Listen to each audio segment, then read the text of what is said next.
6 years after television started in Sydney, the city of Orange, west of Australia's Blue Mountains, became a hub of rural commercial television. In 1962, the modern studio complex on the outskirts of Orange was completed and went to air, giving country folk the cream of entertainment in both picture and sound.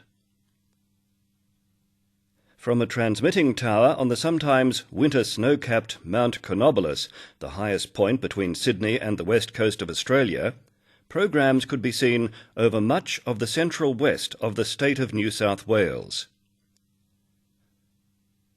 When the Orange station, CBN Channel 8, relayed the telecast of the famous Australian horse race, the Melbourne Cup, in 1963, viewers, even on the so-called fringe area of reception, were well and truly captivated, such as here in the outer western New South Wales road stop of Nevertire.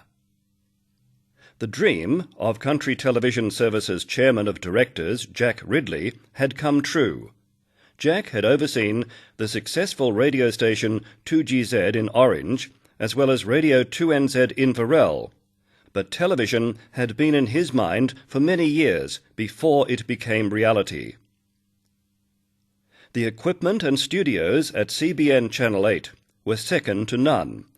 A news studio with automated camera and a main studio with 2 RCA image orthicon cameras ensured that the live programs gave viewers the best in technical quality. There was telecine too, as programs other than live were on film for the first 3 years of transmission. In 1965, CBN 8's new sister station, CWN6, with a transmitter north of the city of Dubbo, went to air, and the expanded viewing area would have easily swallowed up several European countries. The viewing population was in excess of 200,000 people. If only sheep had have been part of the audience, then demographics could have boasted millions. 1965 also saw the introduction of videotape. Again, the Radio Corporation of America provided the very latest in videotape recorder players. Bulky machines, but at the time solid state, requiring qualified technicians to operate them. The tape was 2 inches wide, and one reel, which ran for 1 hour, cost heaps.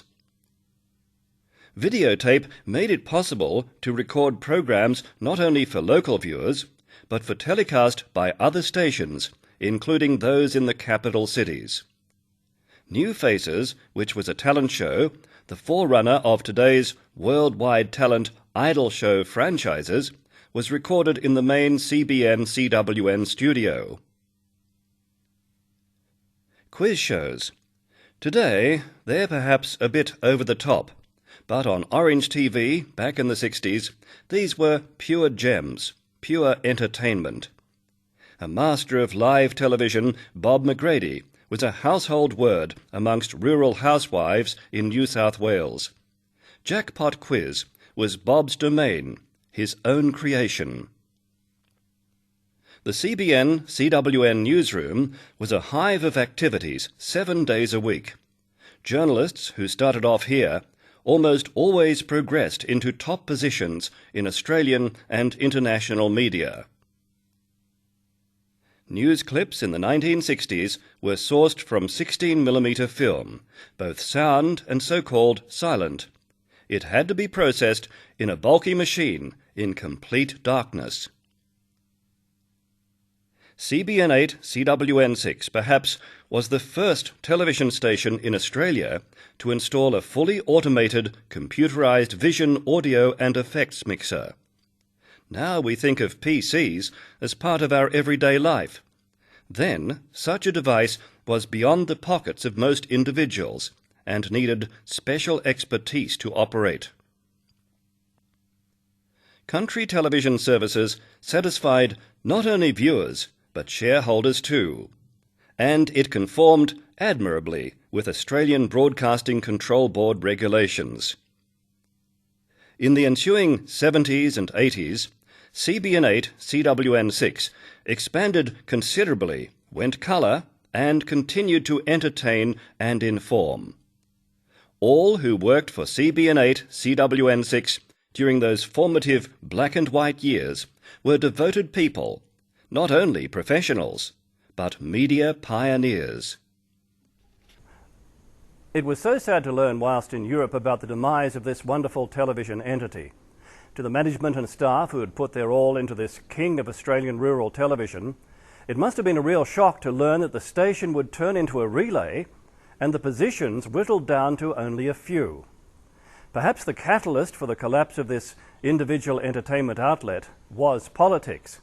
But when country television services was no longer serving its rural audience in the central and northwest of New South Wales, the viewers were the ones who lost out. They had come to know those who were on their television screens as locals. Well, with aggregation, indeed, there was now a larger choice, which to country folk was probably quite confusing at first.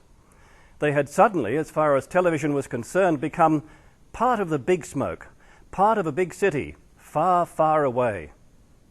I look back fondly on the time spent in those early years working with a wonderful team of people.